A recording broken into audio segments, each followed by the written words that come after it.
দেখো, দেখে মনে হচ্ছে ওই হাড়ির মধ্যে কোনো বাচ্চার কান্নার আওয়াজ ভেসে আসছে। মনে হচ্ছে ওই হাড়িতে কারো বাচ্চা ভাসিয়ে দিয়েছে। এই বাচ্চাটাকে আমাদের ভাসমান বাড়িতে নিয়ে আসো। আর কাঁদিস নে মা, তুই আর কাঁদিস নে। তোর বাবাকে এই ঝড় বৃষ্টির মধ্যে পাঠালাম বাহিরে তোর জন্য খাবারের ব্যবস্থা করতে। কে জানে সে এই ঝড় বৃষ্টির মধ্যে বাহিরে কি করছে। আমার যে আর ভালো লাগছে না, খুবই দুশ্চিন্তা হচ্ছে। এইদিকে মেয়েটা খিদের যন্ত্রণায় কান্নাই করে যাচ্ছে। আয় মা, আমার কোলে আয়। মারে, আর কাঁদিস না। আমি যে তোকে নিয়ে এখন কোথায় যাব? বাইরে যে অনেক ঝড় বৃষ্টি হচ্ছে। ওই তো দেখছি তোর বাবা আসছে। হাতে তো দেখছি কোনো কিছুই নেই।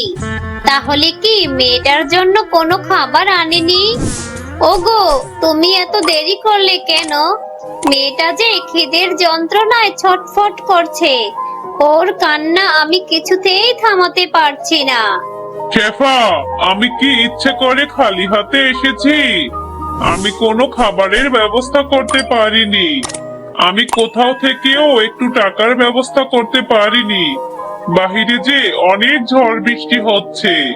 এই বৃষ্টির মধ্যে কে আমাকে টাকা ধার দেবে বলো? আমি কতজনের দাঁড়ে দাঁড়ে ঘুরেছি। আর যেভাবে বৃষ্টি হচ্ছে, মনে হচ্ছে বন্যা হবে। আর বন্যা হলে যে আমাদেরকেও না খেয়ে থাকতে হবে। ওগো, এসব তুমি কি বলছো? এই বৃষ্টিতেই না খেয়ে থাকতে হচ্ছে। বন্যা হলে আমাদের এই নিচু বাড়িটা সবার আগে তলিয়ে যাবে। আমরা কোথায় যাব, কি করব?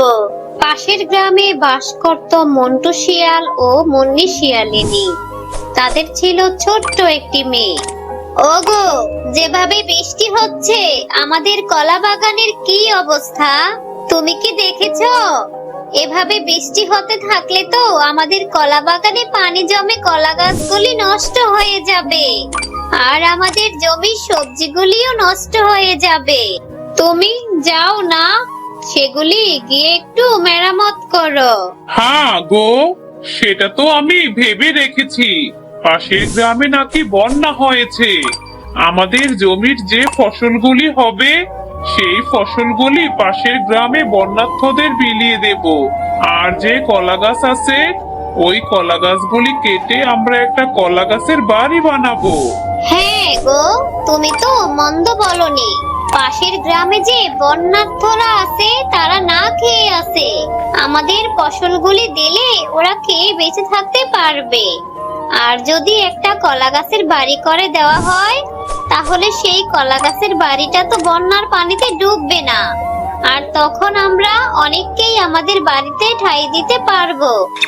এরপর মুন্নি শিয়াল ও মন্টু শিয়াল তাদের কলা বাগান থেকে কলা গাছগুলি কাটতে থাকে। আর সেই কলা গাছগুলি কেটে তারা তাদের বাড়িতে নিয়ে আসে। এরপর মন্টু শিয়াল ও তার বউ মুন্নি শিয়ালিনী তাদের বাড়িতে একটা কলা গাছের বাড়ি বানাতে থাকে। আর এমন সময় তাদের গায়ের বাঘিনী চলে আসে। কি রে মুন্নি, এলাম তোদের বাড়িতে একটু লবণ নিতে। আমাকে একটু লবণ দে তো। আর তোরা এটা কি শুরু করেছিস?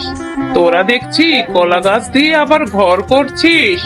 তোদের কি মাথা খারাপ হয়েছে নাকি? নিশ্চয়ই তোরা পাগল হয়ে গেছিস। বাঘিনী মামি, পাশের গ্রামে যে বন্যা হয়েছে, পানির যে ভাব, আমাদের গ্রামেও পানি চলে আসবে। এজন্যই তো আমরা ওই কলা গাছের বাড়িটা বানাচ্ছি, যাতে করে আমাদের গ্রামে যদি বন্যা হয়, আমরা সবাইকে সাহায্য করতে পারবো। আরে, তোদের মাথাটা তো খারাপ হয়ে গেছে। তোরা আবার কলা গাছের বাড়ি বানিয়ে সেগুলি দিয়ে আবার অন্যদের সাহায্য করবি? তোদের এখানে থাকলে আমার মাথাও খারাপ হয়ে যাবে। যাই বাবা, আমার লবণ লাগবে না, আমি বাড়ি চলে যাই। আরে আরে বাঘিনী মামি, তুমি চলে যাচ্ছ কেন? আরে দাঁড়াও, লবণটা তো নিয়ে যাও। এরপর অঝরে বৃষ্টি হতে থাকে। আর সেই বৃষ্টিতে পুরো গ্রামে বন্যা হয়ে যায়। ওগো, বন্যা হয়ে গেছে। এখন আমাদের ঘরের মধ্যেও পানি ঢুকে গেছে। মেয়েটার কান্না যে আর সইতে পারছি না। ভেবেছিলাম না খেয়ে মরতে হবে, এখন তো দেখছি এই বন্যার পানিতেই ডুবে মরবো। কি করব বলো না, তুমি কিছু একটা করো। ফেফা, তুমি একদম চিন্তা করো না। তুমি মেয়েটাকে নিয়ে বাহিরে চলো, গিয়ে দেখি যদি কিছু একটা ব্যবস্থা করতে পারি। ওগো, বাহিরে এত পানি, বন্যায় আমাদের ভাসিয়ে নিয়ে যাবে। মেয়েটাকে নিয়ে এখন কোথায় যাব, কি করব? আমার মেয়েটা 2 দিন ধরে না খেয়ে আছে।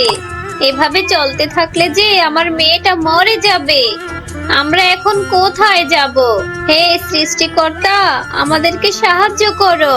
বউ, তুমি আর কেঁদো না, তুমি একটু শান্ত হও। আমরা আমাদের মেয়েকে মরতে দেব না। তুমি একটু চুপ করো, আমি ভেতরে গিয়ে দেখি কিছু একটা ব্যবস্থা করতে পারি কিনা। আমরা 2 জন যদি মরেও যাই, তবুও আমরা আমাদের মেয়েকে মরতে দিব না। আমাদের মেয়েটাকে এই হাড়ির মধ্যে রেখে দাও। এই হাড়িটা নিশ্চয় জলে ভাসবে। এই হাড়িতে আমার মেয়ে থাকলেও ডুবে মরবে না, কিন্তু আমাদের সাথে থাকলে যে আমাদের সাথেই মরে যাবে। আমরা না বেঁচে থাকলেও কারো না কারো হাতে পড়বে, আমাদের মেয়েটা বেঁচে থাকবে। ওগো, আমাদের কলেজার টুকরা সন্তানকে জলে ভাসিয়ে দিলাম, না জানি ও কোথায় যাবে, কি হবে ওর। আল্লাহ, তুমি আমাদের সন্তানকে রক্ষা করো। হ্যাঁ গো, আমাদের কলা গাছের বাড়িটি তো বানানো হয়েই গেছে। শুনেছি পাশের গ্রামে নাকি বন্যায় পুরো গ্রাম ডুবে গেছে। চলো আমরা আমাদের এই কলা পাতার বাড়িটি নিয়ে আমরা পাশের গ্রামের সমস্ত বন্যার্থদের সাহায্য করি। আর আমাদের গ্রামের অনেক নিচু জায়গাও তলিয়ে গেছে। আমরা সমস্ত গ্রামবাসীকে ডেকে বলি, আর আমরা তাদেরকে সাহায্য করব। চলো। হ্যাঁ গিন্নি, কথাটা তুমি ঠিকই বলেছ। আমাদের গায়ের নদীগুলি টইটুম্বর হয়ে গেছে, আবার নিচু জায়গাগুলিতেও বন্যার পানি চলে এসেছে। চলো আমরা এক্ষুনি সবাইকে গিয়ে সতর্ক করি। ভাইয়েরা, ভাবিরা, আপনারা চলুন। আমরা কলা গাছ দিয়ে একটা কলা গাছের ভাসমান বাড়ি বানিয়েছি। আপনারা আমাদের সাথে আমাদের কলা গাছের বাড়িতে থাকবেন। গ্রামে আজকের মধ্যেই বন্যা হবে, না হলে যে সবাই ডুবে মরবেন। আরে মুন্নি ভাবি, মন্টু ভাই, তোমরা না হয় পাগল হয়েছো। আমরা কি তোমাদের মতো পাগল হয়েছি নাকি? যদি বন্যার পানি আসে বন্যায় ডুবে মরবো। তোমাদের মতো পাগলের কথা শুনে ওই কলা গাছের ভাসমান বাড়িতে যেতে চাই না। এর কিছুক্ষণ পরেই পুরো গ্রামে অনেক বৃষ্টিপাত থাকে, আর বৃষ্টির পানিতে পুরো। হ্যাঁ টয়া, তুমি খুব ভালো। তুমি যে ড্রাগন ফলটা ফেলেছিলে ওইটা একটা জাদুকরি ড্রাগন ফল ছিল, তাই তো ওই ফলটা থেকে এতগুলো ড্রাগন ফলের গাছ হয়েছে।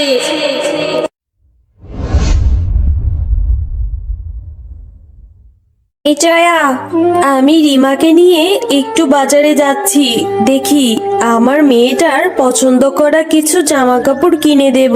তুই বাড়িতেই থাকবি, আর বাড়িতে যে কাজগুলো আছে সব সেরে ফেলবি, রান্নাটাও সেরে ফেলবি, এসে যেন মেয়েটাকে আমি খাবার খাওয়াতে পারি, বুঝলি? ঠিক আছে মামি, আমি সব কাজ করে রাখবো। মামি, আমাকেও একটা জামা কিনে দিও রিমার মতো। কি? রিমার মতো জামা কিনে দিব বললেই হলো? এসব বলার সাহস কোথা থেকে পাস তুই? তোকে যে আমার বাড়িতে রেখে 3 বেলা 3 মুঠো খাবার খেতে দিচ্ছি, এইটাই তো বেশি। আবার বলছিস আমার মেয়েটার মতো জামা কিনে দিতে? এত কথা বলতে পারবো না এখন, আমি যাচ্ছি।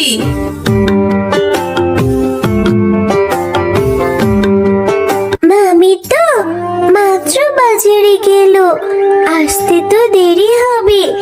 আমি যাই, বেলি বান্টির সঙ্গে একটু খেলা করে আসি। কতদিন হয়েছে ওদের সাথে একটু দেখাও করি না। বেলি, বান্টি, তোমরা কি খাচ্ছো?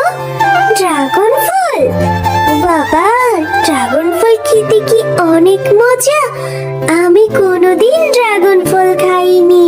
হ্যাঁ রে টয়া, ড্রাগন ফল খেতে অনেক মজা, শরীরের জন্য খুব ভালো, অনেক রক্ত হয় শরীরে, জানিস না তুই?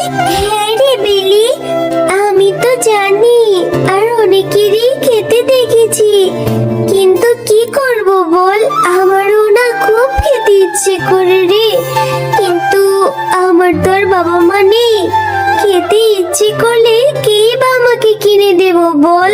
হ্যাঁ রে টয়া, তোর জন্য না আমাদের অনেক মায়া লাগে রে, আমাদের কাছে তো বেশি ড্রাগনও নেই, মা তো একটা ড্রাগন কিনে আমাদের দুই ভাই বোনকে খেতে দিয়েছে, ড্রাগন ফলের চেয়ে অনেক দাম, বেশি থাকলে তোকেও একটু খেতে দিতাম রে।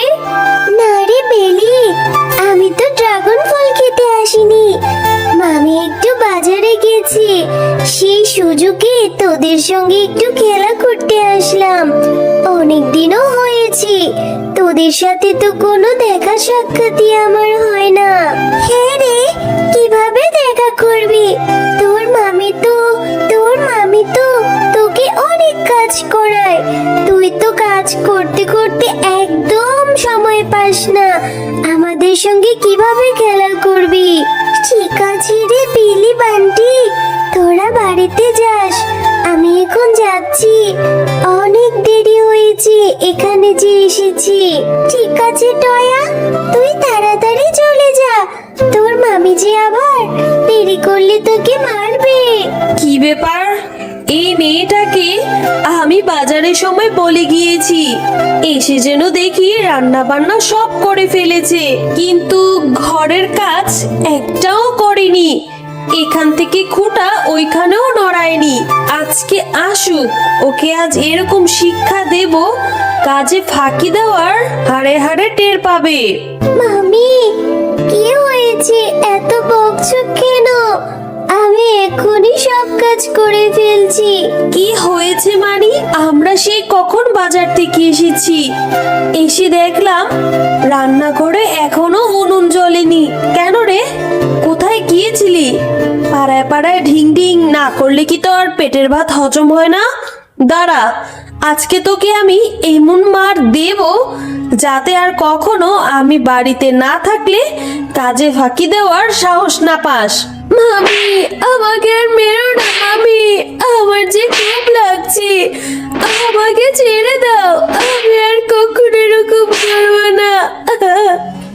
রোজ রোজ এত কাজ করতে আমার একদম ভালো লাগে না। বাবা মা, তোমরা আমাকে রেখে কেন চলে গেলে? আমাকেও তোমাদের সঙ্গে করে নিয়ে যেতে, আমার যে এখন একদম ভালো লাগে না। কি রে টয়া, রান্নাটা কি হলো নাকি? নাকি সকালের মতো আরো 4-5টা ঘা লাগাবো? হ্যাঁ মামি, রান্নাটা প্রায় হয়ে এসেছে, আমি এক্ষুনি নিয়ে আসছি। মা, ড্রাগন ফলগুলো খেতে না অনেক মজা, কত লাল, আমার শরীরে অনেক রক্ত হবে। হ্যাঁ রে টিঙ্কু, চুপচাপ করে খেয়ে নে তো, ওই মেয়েটা দেখলে আবার খেতে যাবে, ওর যে কোনো কিছুই তো ওর সহ্য হয় না।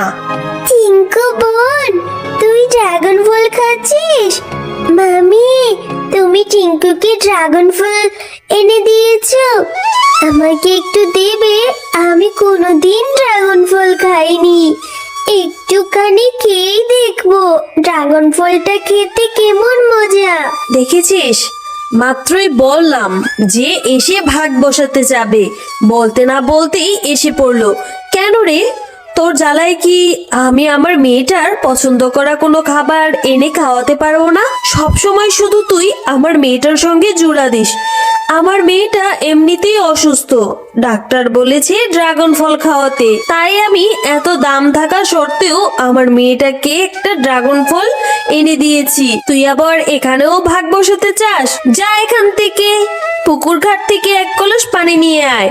ঠিক আছে মামি, আমার খেতে হবে না, আমি এক্ষুনি পুকুর ঘাট থেকে পানি আনতে যাচ্ছি। এরপর টয়া পুকুর ঘাটে যেতে থাকে পানি আনার জন্য। আরে এ কি, এই গাছটা তো কোনো পাতা নেই, একটা ফুল আর একটা কত বড় ড্রাগন ফল দেখা যাচ্ছে। কি আশ্চর্যকর বিষয়, সৃষ্টিকর্তার কি মহিমা। যাই হোক, এই ফলটা আমি আমার সঙ্গে করে বাড়িতে নিয়ে যাব। মামিকে বলবো আমাকে আর টিঙ্কুকে কেটে দিতে, তারপর আমরা মজা করে খাবো। এরপর টয়া ড্রাগন ফলটি নিয়ে বাড়ি চলে যায়। মামি, দেখো আমি কি নিয়ে এসেছি, কত বড় ড্রাগন ফল। এই ফলটা না আমি নদীর ঘাটে যখন পানি আনতে গিয়েছিলাম একটা গাছে ধরে থাকতে দেখেছিলাম, ওখান থেকে নিয়ে আসলাম আমার আর টিঙ্কুর জন্য। আমরা দুইজন এখন মজা করে খাবো। কিসব বলছিস রে টয়া? জঙ্গল থেকে কোন না কোন জঙ্গল ফল নিয়ে এসেছিস, আবার সেটা বলছিস আমার মেয়ে টিঙ্কুকে খাওয়ার কথা। নিশ্চয়ই তুই এই ফলটার মধ্যে কোনো বিষ মিশিয়ে এনেছিস বা জাদু করে এনেছিস, যাতে করে আমার মেয়েটার অনেক বড় ধরনের ক্ষতি হয়, তাই না? না মামি, আমি এসব কিচ্ছু করিনি। আমি তো টিঙ্কু আর আমার জন্যই নিয়ে আসলাম। টিঙ্কু তো আর একা খাবে না, আমিও তো খাবো। কোনো ক্ষতি হলে তো আমাদের দুজনেরই হবে। এত কিছু জানি না, তোর খেতে ইচ্ছে করেছে তুই যা, এই ফলটা খেয়ে নে, আমার বাড়ি থেকে বেরিয়ে যেয়ে তারপর খা। আমার বাড়িতে বসে বসে এইসব ফল তুই খেতে পারবি না। নিশ্চয়ই এই ফলটা আমার বাড়ির জন্য অশুভনীয়। তুই আমাদের মেরে ফেলার ধান্দা করছিস, তাই না রে টয়া? আচ্ছা মামি, কাউরে খেতে হবে না, আমি এই ফলটা এক্ষুনি নিয়ে ফেলে দেব। আমি এই ফলটা খেতেও পারবো না।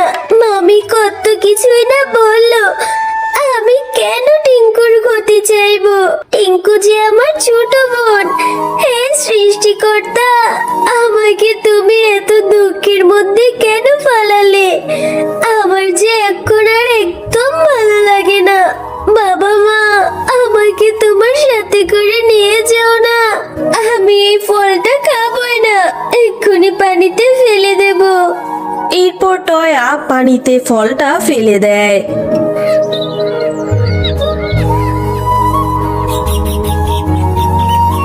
মামি, এই দেখো আমাদের পুকুরে কতগুলো ড্রাগন ফলের গাছ হয়েছে। তাড়াতাড়ি এসে দেখে যাও না মামি, গাছে কত ড্রাগন ফল হয়েছে। হ্যাঁ রে টয়া, এই তো অবাক করা বিষয়, কিভাবে হলো রে এইসব? মামি, কালকে যে আমি ওই ড্রাগন ফলটা ফেলে দিয়েছিলাম, ওইটার থেকেই মনে হয় এতগুলো ড্রাগন ফলের গাছ হয়েছে। হ্যাঁ টয়া, তুমি খুব ভালো। তুমি যে ড্রাগন ফলটা ফেলেছিলে ওইটা একটা জাদুকরি ড্রাগন ফল ছিল, তাই তো ওই ফলটা থেকে এতগুলো ড্রাগন ফলের গাছ হয়েছে। এই গাছের ড্রাগন ফল এখন থেকে তুমি যত ইচ্ছে তত খেতে পারবে। আর ঝুমকো শিয়ালিনী, তুমি টয়ার উপর অনেক অত্যাচার করেছো। আজকের পর থেকে যদি তুমি টয়াকে দিয়ে এত কাজ করো এবং অত্যাচার করো, তাহলে তোমাকে আমরা শাস্তি দেব। আর যদি তুমি টয়াকে আদর করো, নিজের সন্তানের মতো দেখো, তাহলে এই গাছের ফল তুমি বিক্রিও করতে পারবে এবং খেতেও পারবে। এতে করে তোমাদের সংসারের কোনো অভাব থাকবে না। সত্যি বলছো জাদুর ড্রাগন ফলের গাছ?